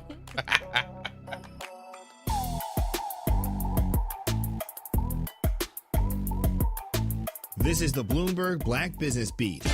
NBA legend Shaquille O'Neal is partnering with a tech wonderland right in the middle of New York City. It's called Tomorrow, stylized as TM:RW. And it's designed to showcase the tech and innovation of the future. Robots, dog robots, holograms, headphones, glasses, meta glasses. Just, it's a beautiful place to be. And I think if you're ever in Times Square, you should definitely check it out. In this conversation on Bloomberg, Shaq explained why he decided to throw his money behind the Times Square-based store. Well, I always invest in things that I first believe in and, things that are going to change people's lives. This is something that, there's not really a lot of competition out there. And I know once people come inside the store, they will love what they see and they will fall in love with what they see. Stop by and you might even see Shaq himself, or maybe even a hologram of him. A beautiful, sexy hologram. It's a hologram, a beautiful, sexy hologram. I'm Bloomberg's Justin Milliner on the Black Business Beat. It's deck days at Lowe's, and the savings are stacked. Right now, pros get 15% off all in-stock composite decking from top brands like Trex, TimberTech, and Decorators. Plus, get a free DeWalt 20-volt max 5-amp-hour battery when you buy a select DeWalt tool. The deck's stacked in your favor with brands pros trust. Our best lineup is here at Lowe's. Valid through 4/22 while supplies last. Selection varies by location. And Doug. There's nowhere I wouldn't go to help someone customize and save on car insurance with Liberty Mutual, even if it means sitting front row at a comedy show. Hey everyone, check out this guy and his bird. What is this, your first date? Oh, no. We help people customize and save on car insurance with Liberty Mutual together. We're married. Me to a human, him to a bird. Yeah, the bird looks out of your league anyways. Only pay for what you need at libertymutual.com. Liberty, liberty, liberty, liberty. It's off the top with Norman Robinson on WBOK 1230 AM. City leaders in New Orleans find themselves at the center of a political circus conducted by Governor Jeff Landry, State Attorney General Liz Murrill, and the supermajority GOP state legislature.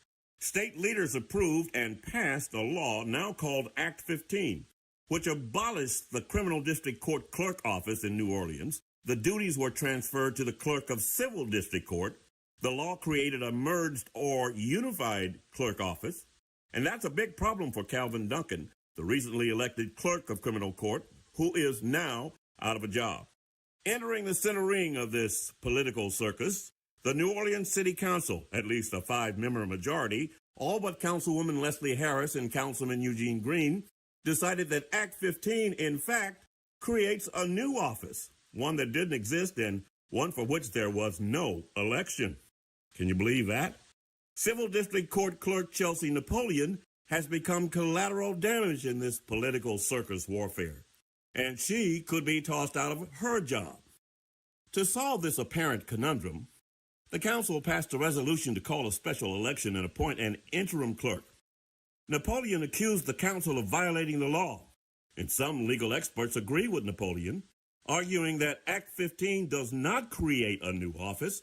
It simply abolishes the office of Criminal District Court Clerk and transfers the duties and responsibilities of that office to the Clerk of Civil District Court. Napoleon says emphatically she is perfectly capable of managing the functions of both civil and criminal court. She's filed suit to keep her job. And just when we thought things couldn't get more crazy and confusing, State Attorney General Liz Murrill has threatened to fire Mayor Helena Moreno and city council members for appointing an interim clerk and calling for a special election. Mayor Helena Moreno fired back, telling Murrill that she will not be intimidated and will not back down from a fight. You know, it seems to me that city leaders would be much better off letting cooler heads prevail, working together to come up with a compromise that would be a win-win for local government. And if you ask me, you're fighting each other and losing sight of the real enemies, those in Baton Rouge who created this mess in the first place. This is Norman Robinson, Off the Top. Hoops, Heat, The Truth, On Demand. Ball Don't Lie is now live on all podcast platforms. Tap in, search WBOK Media, find Ball Don't Lie, and bring the fire with you wherever you go. Download, share, and leave that 5-star review, because the game doesn't stop when the show ends. You've got responsibilities, but that doesn't mean your dreams are on hold. At Southern University at New Orleans, our evening and weekend college is designed with your life in mind. Finish your degree, start a new one. On your time, your degree, your schedule. No excuses, just opportunity. Visit suno.edu and make your next move today. City Park is where to go when you don't know where to go. Turn towards the city center and start walking. Before long, you'll end up where you belong. At the heart of the city, New Orleans City Park. Stroll along the reeded marsh. Wander through the sculpture garden. Rest and recharge beneath ancient oak trees. This is where your spirit goes to grow. It's in our nature to yearn for nature.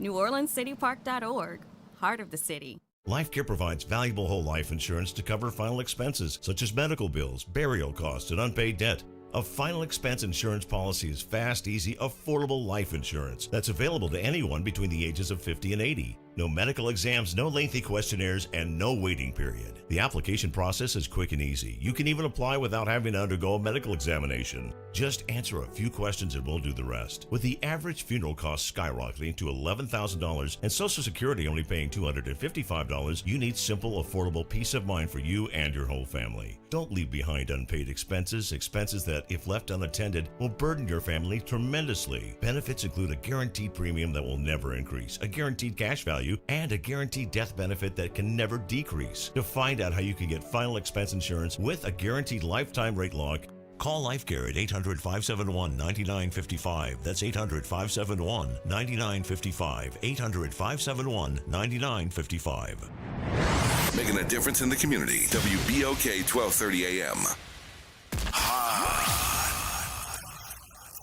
Here we go. The Reality Check on WBOK 1230 AM. All right, folks, welcome back. Welcome back.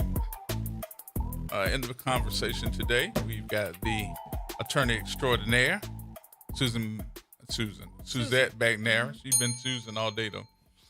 We've got one of the best professors across the land. That's me. Oh, that is Dr. Shepard. And Kurt, you're on line one. Kurt? All right, Kurt, we're going to line two. Don. Hey, Gerard, Dr. Shepard, Miss Suzette. I heard Cedric earlier mention about Orleans Parish and the 30% that we had out to vote. when I first registered to vote at 18 back in 1971, if we didn't have 65 to 70% people out to vote, we thought that the black people were just, missing out on the possibility of having, someone that they wanted elected.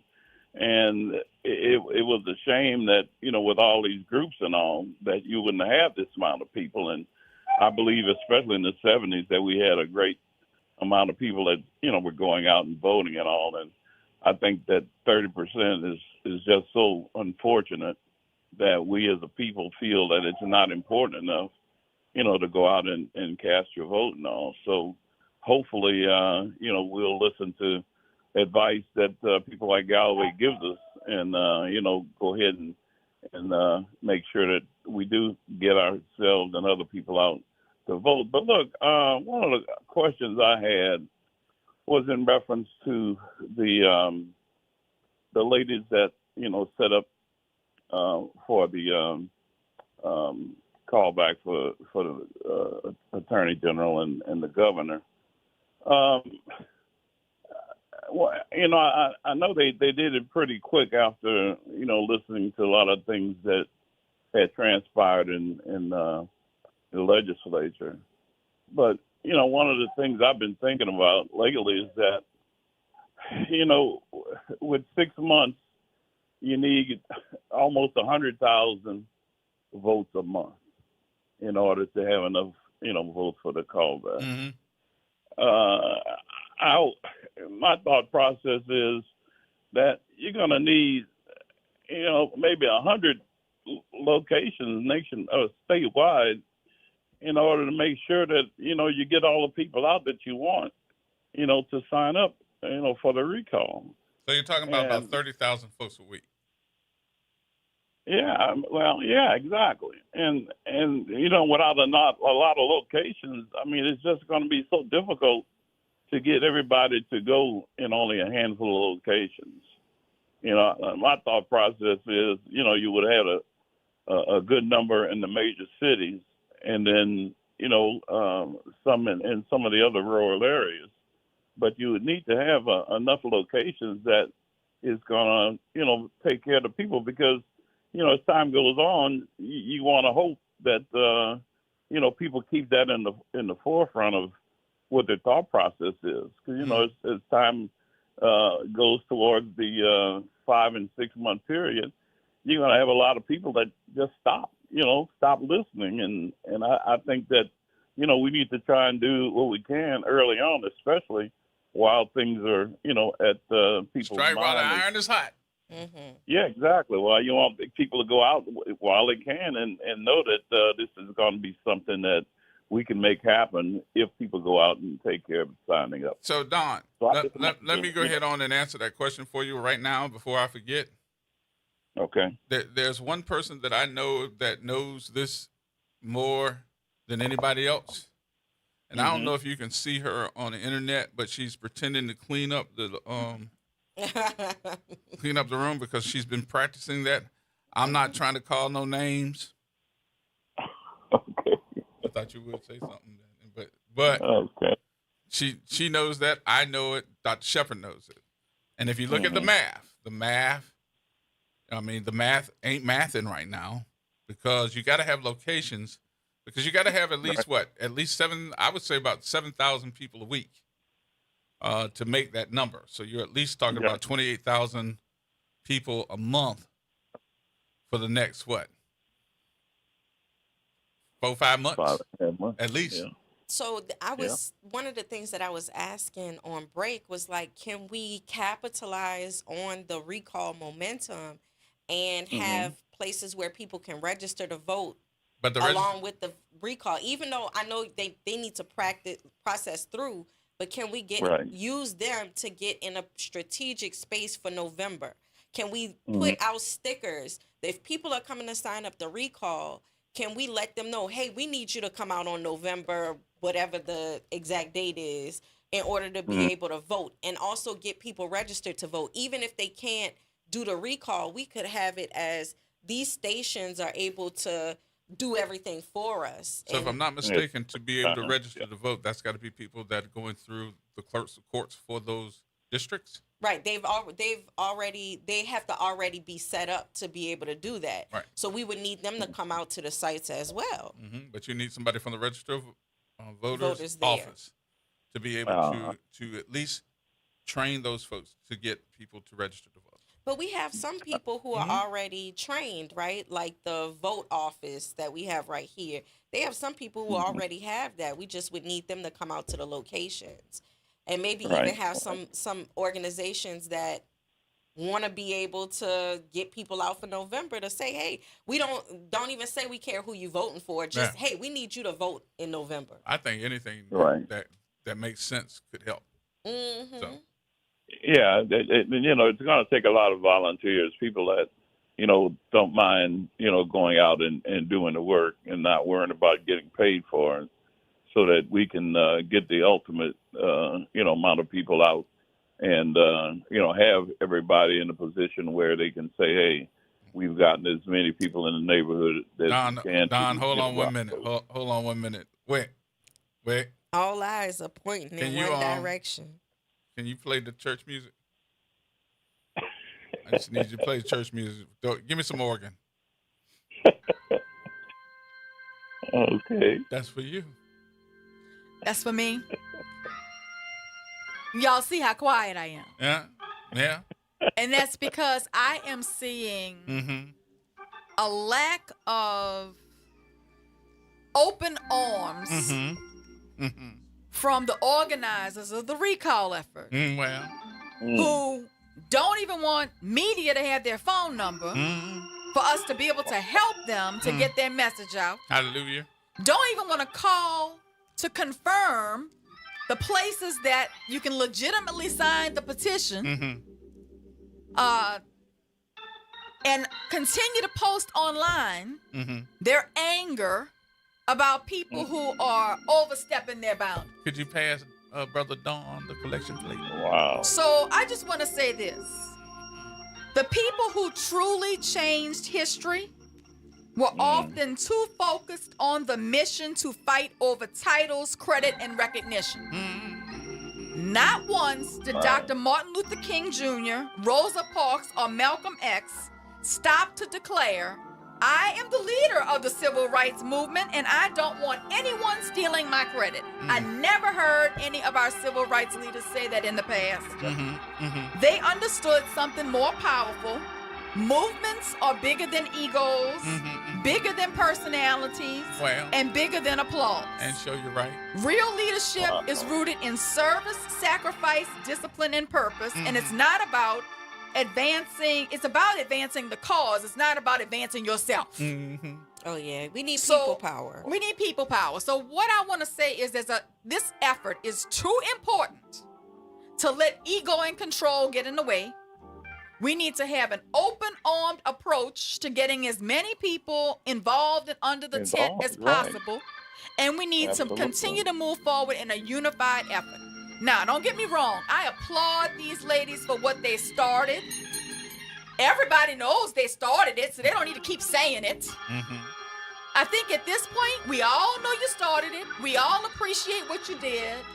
But open your arms and let people assist you who may have some knowledge that maybe you don't have, some experience that maybe you don't have, and can help you to get to the finish line. Because there's going to be some numbers. There's going to be some numbers, no matter what you think, that these names are going to get thrown out anyway. That's just a part of the process. When your heart is truly committed to the work, you don't waste time counting who gets the microphone, who gets mentioned, and who gets the credit. You stay focused on the mission. So I'm going to need them to train more people, to appoint some other people to help them in leadership, to get this message and these sites all over this state, because this effort is extremely important. It is the most important thing we can do right now in Louisiana. Okay, so let's put all that aside. I'm tired of people calling me to tell me, oh, they don't want me to help. I tried to help. I'm tired of getting those calls. Let the people help you. Because we done had plenty of them. We keep getting the calls. saying that, they tried to help, they won't let me help, they blah, blah, blah. And I keep seeing you post. You keep posting about people not being authorized. If you can make time for that, you can get people trained. There you go. Yeah. And that is the mission word from today. And you're shooting yourself in the foot. Stop posting online that people are doing this in an unauthorized fashion. You're giving the Republicans something to shoot your recall effort down with. Oh, yeah, and it causes doubt. It causes doubt about what you're doing. Stop posting it. And that's part 2 of thanking you for the message for today. You got another part? And that's it. And see, Gerard, that was one of the concerns that I had, is that, did the ladies think about all of the things that is gonna happen when they did that, as far as you were mentioning, training people and having enough people out there where they can assist them in trying to get this done.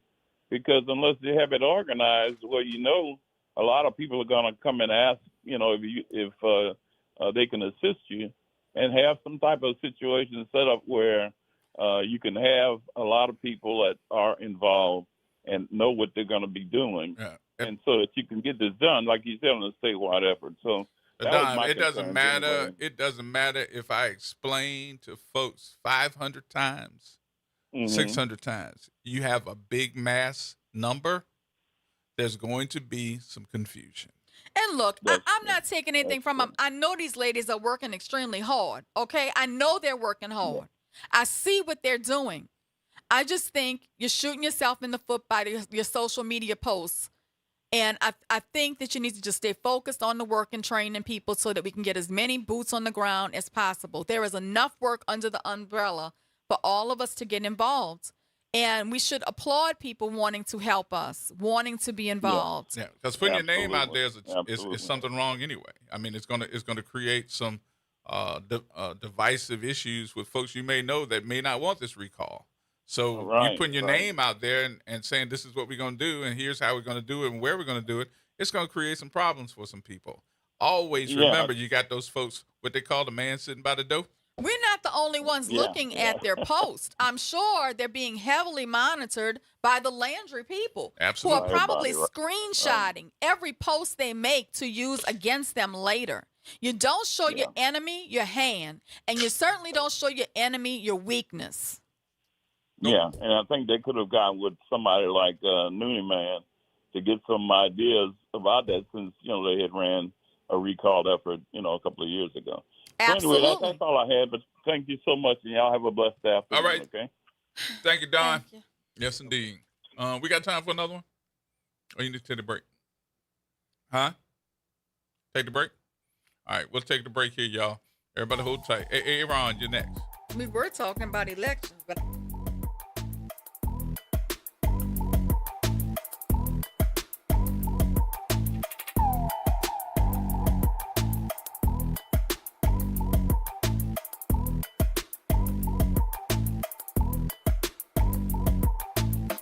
AURN News. I'm Ebony McMorris. A new national poll is raising red flags for Republicans heading into midterms, and the numbers are brutal for President Trump. According to a New York Times Siena College poll, 37% of voters approve of Trump's jobs performance. That's his lowest approval rating of his second term so far, and much of the backlash is tied to the war with Iran. Nearly two-thirds of voters, 64%, say Trump made the wrong decision by going to war with Iran. Even more striking, 73% of independents oppose the move, and voters are connecting the conflict to rising costs at home. Gas prices reportedly climbing above $4.50 a gallon in some areas. Voters say food and household costs continue to soar. The poll also found 64% disapprove of Trump's handling of the economy, and nearly 70% disapprove of how he's dealing with cost of living. At the same time, Democrats still have their own image problem. Only 26% of voters say they're satisfied with the Democratic Party. For AURN News, I'm Ebony McMorris. Greetings and salutations. I am Edward B. Coulon Smith, chairman of the board of the New Orleans Regional Black Chamber of Commerce. We'd like to invite you to tune in every Wednesday at 12 noon on WBOK to listen in on Black to Business and be a part of the movement that's going on. Thank you. Uptown, downtown, wherever you are, keep it locked in to WBOK.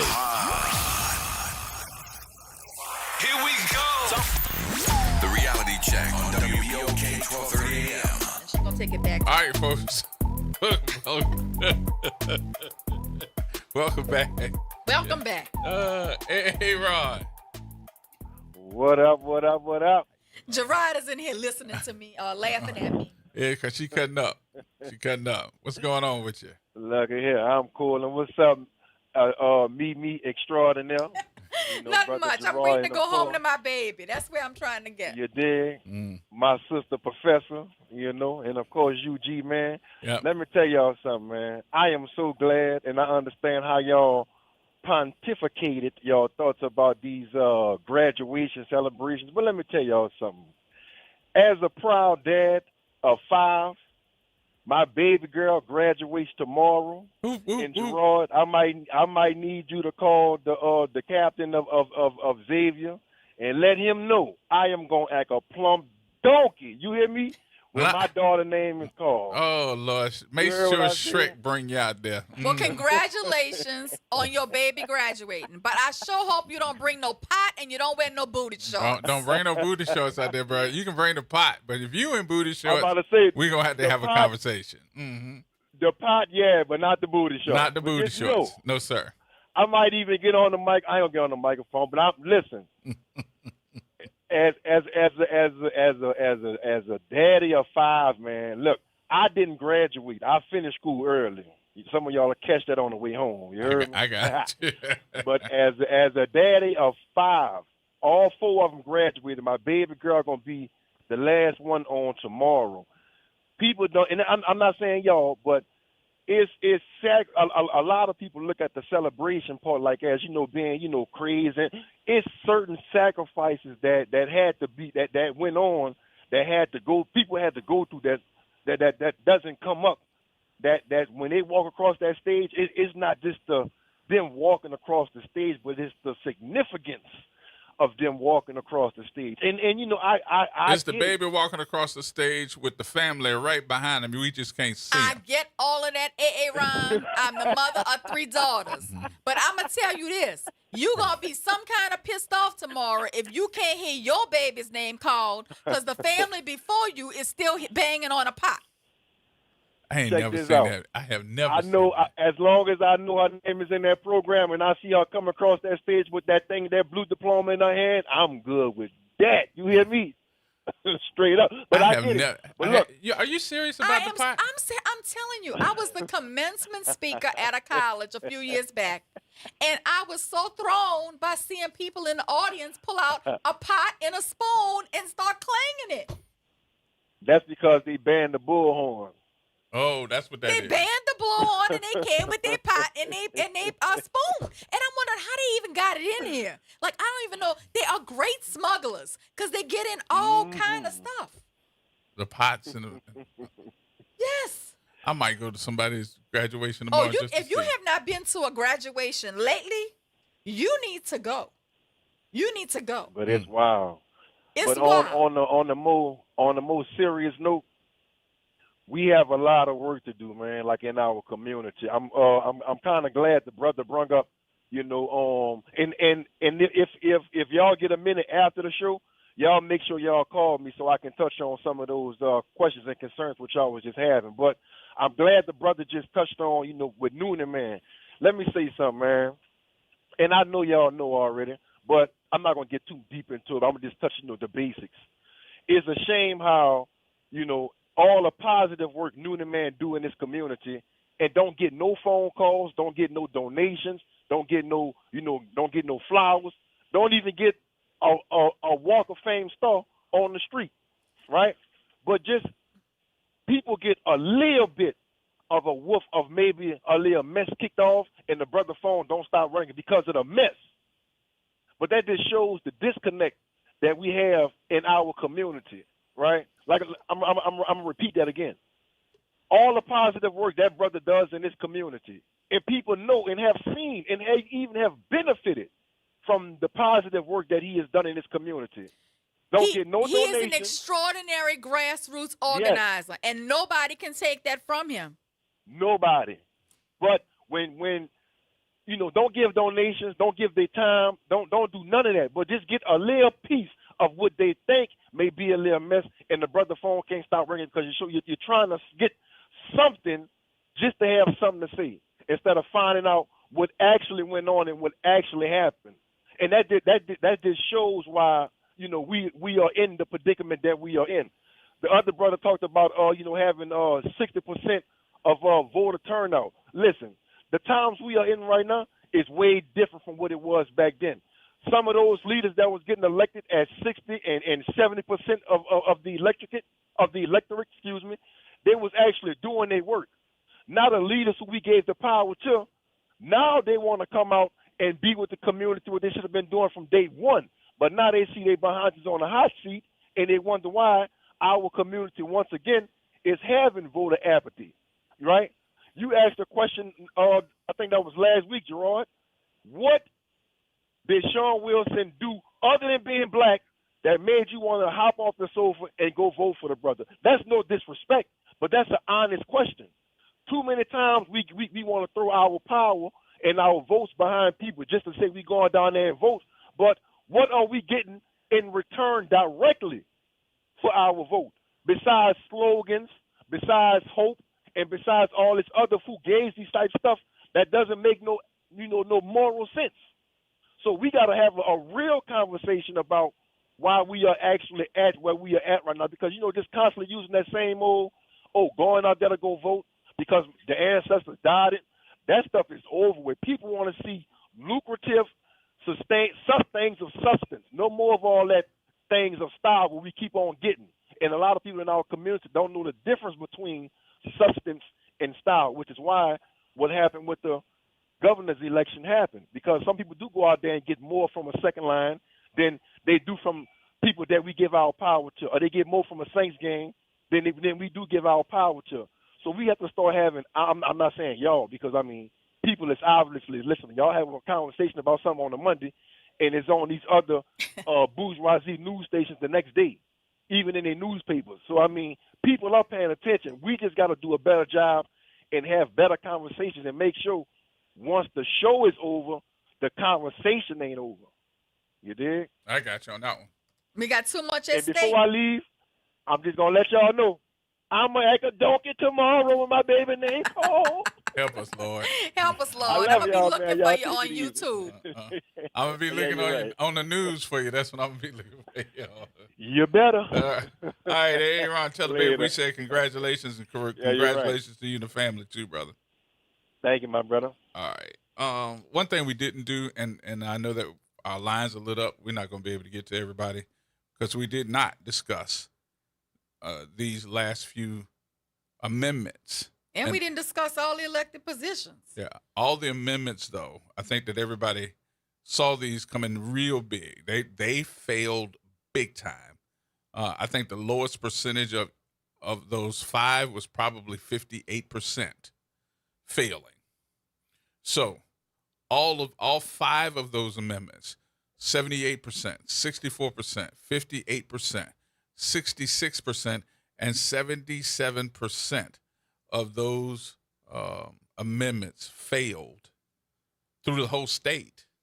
I just want to talk about one of them in particular, if we have a little time, because Jeff Landry got on his bully pulpit this morning and started saying that people didn't vote for Amendment 3, and he said, I want to make it clear, if our teachers don't get a pay raise, nobody will. And I just want to say to Jeff Landry, your scare tactics are not going to work. Teachers did not lose support from the people of Louisiana. The scare tactic being pushed right now is designed to shame voters instead of telling them the truth. Many people voted no on Amendment 3 because they did not believe that educators should receive raises by dismantling protected education trust funds that support children, classrooms, early childhood education, and curriculum support. And those were funds that reinvented themselves and had monies that came back. Right. The concern was never about whether teachers deserve more money. We all agree that they do. Mm-hmm. The truth is that you wanted to take that money and you wanted to tear it up and put into some slush fund that you and your Republican cronies could use however you wanted to use it. So we didn't say no to teachers. We said no to you. On all of them. on all of them. There you go. All right, folks, that's going to wrap it up for us. We appreciate everybody for being a part of the conversation. We apologize we did not get to everybody on the phone today. No, we didn't. And we didn't get to all the elections, but we're going to try to get to them. We'll get to them. We'll get to them. Thank y'all for tuning in. Thank y'all for tearing it up with us. And we'll see you tomorrow. Whoop.